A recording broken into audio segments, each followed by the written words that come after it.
इस बार 7.5 लाख वोट आएगा। केंद्रीय मंत्री ने प्रोग्राम बनाया कि नहीं, हमारी इज्जत कोई इज्जत नहीं है। गोड्डा का विकास होना है, एस्पिरेशनल डिस्ट्रिक्ट है, प्रधानमंत्री जी इसका विकास करना चाहते हैं।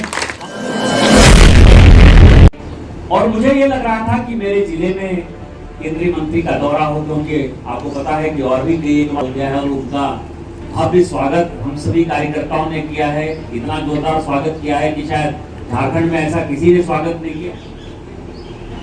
तो चुनाव आचार संहिता का बहाना बनाया जाएगा और जो मेरी आशंका थी वही हुई। लेकिन इसके बावजूद केंद्रीय मंत्री ने प्रोग्राम बनाया कि नहीं, हमारी इज्जत कोई इज्जत नहीं है। गोड्डा का विकास होना है, एस्पिरेशनल डिस्ट्रिक्ट है, प्रधानमंत्री जी इसका विकास करना चाहते हैं। हम उसके लिए अपनी इज्जत का कोई मतलब नहीं, हमको देश सबसे बड़ा है, समाज सबसे बड़ा है और पार्टी का कार्यकर्ता होने के नाते हमको निश्चित तौर पर जाना है। और आज जो है आपके सामने गुजर साहब। लेकिन जो प्रमुख बात और हम कार्यकर्ताओं को सीखने का सवाल, जैसे अशोक जी ने कहा ना कि मंत्री बन गया कोई, अध्यक्ष बन गया कोई, प्रखंड अध्यक्ष, ये जिम्मेवारी उसकी नहीं है, ये पार्टी वैसे चलती है। आपका यदि गुजर साहब के लिए कोई पदाधिकारी मौजूद नहीं था, जबकि डीसी को, एसपी को, डीडीसी को, एसडीओ को, सबको मौजूद रहना था। केंद्रीय मंत्री है, कोई छोटे एमपी थोड़े है, वो एमएलए थोड़े है। इनका ये अपमान नहीं है, अपमान हमारे और आपके जैसे भारतीय जनता पार्टी के कार्यकर्ता है।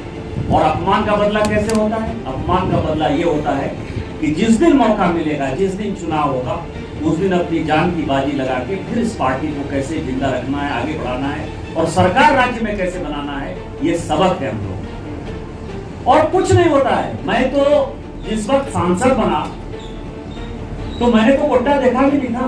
मैं तो गोड्डा जगदम्बी बाबू के चुनाव में एक बार आया, शत्रुघ्न सिन्हा को लेकर उनकी मीटिंग थी, उस दिन बहुत बारिश हुई थी 96।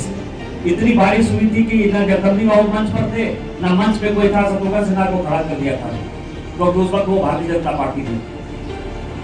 मेरा इतना ही नाता था। दूसरा नाता ये था कि मैं देवघर में पैदा हुआ। तीसरा नाता ये था कि मेरे मामा जो है वो 19 महीना जेल में बंद रहे थे और वो भारतीय जनता पार्टी के पहले जिला थे। लेकिन देवघर से गोड्डा का रास्ता मुझे नहीं पता। मैं एक साधारण कार्यकर्ता था, पार्टी ने टिकट दे दी, ना मैं कभी जिला अध्यक्ष रहा, ना महामंत्री रहा, ना प्रखंड अध्यक्ष रहा। भागलपुर में भी मैं बूथ का एक पोलिंग एजेंट था, पोस्टर साटा करता। और मैं जब ये बात कर रहा हूं तो कोई बड़ी बात नहीं कर रहा हूं। अभी भूपेंद्र पटेल साहब जो है बन गए गुजरात के मुख्यमंत्री, तो मामूली विधायक थे, मंत्री भी नहीं बने। पुष्कर सिंह धामी मामूली विधायक थे, मंत्री भी नहीं बने। और नितिन गडकरी साहब इस पार्टी के अध्यक्ष हुए, वो तो कार्य समिति के भी सदस्य नहीं थे। उन्होंने तो कभी दिल्ली देखा ही नहीं था। वो हमेशा कहते हैं कि राष्ट्रीय अध्यक्ष बनने के पहले वो दिल्ली में एक रात नहीं रुके। और योगी आदित्यनाथ जी 5-5 बार के सांसद रहे, वो कभी राष्ट्रीय कार्य समिति के सदस्य नहीं रहे, मुख्यमंत्री बन गए। इस पार्टी में किसका कब भाग्य चमक जाएगा? यही पार्टी है, परिवारवादी पार्टी नहीं है, ये कार्यकर्ता आधारित पार्टी है। कोई सोच सकता है कि देवेंद्र सिंह जी पुरैया आज से चुनाव लड़ेंगे? प्रखंड अध्यक्ष थे ना, जिला अध्यक्ष भी नहीं। और गजाधर जी तो जबरदस्ती जो है बनाए हुए महामंत्री, तो रोज हटना चाहते थे। पूछिए जिला अध्यक्ष जी को, ये कहते थे कि भैया उन्हीं रोज हटने चाहे, हम कहते थे नहीं रखो। तो जो अशोक जी ने कहा कि सब कार्यकर्ता यहाँ महत्वपूर्ण है, यही पार्टी है जो कार्यकर्ता कहती है, जो कहती है वही करती है। और आप ही कार्यकर्ता के बदौलत आप समझिए कि मेरे जैसा आदमी कभी 6,000 से जीता, कभी 7,000 से जीता, कभी 2 लाख से जीता। मार्जिन यदि बढ़ रहा है, किसके कारण बढ़ रहा है? आपको ध्यान है ना कि जब मैं पहली बार यहाँ 2019 के चुनाव में आया इस बार, तो मैंने कहा कि 3,80,000 पिछली बार मिला था, इस बार 6.5 लाख वोट मिलेगा। अशोक जी याद से बगल में यही बैठे कि तहु जैसे पड़का कम टारगेट फिक्स करे, 6.5 लाख वोट है।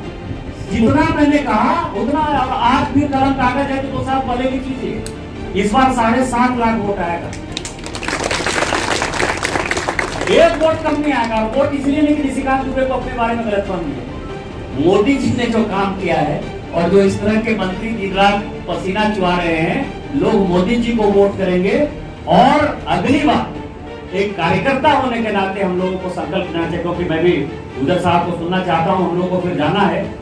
6 की 6 विधानसभा हमारी लोकसभा से जीता जाएगा, तभी मुझे लगेगा कि मैंने एक कार्यकर्ता के नाते कोई काम किया।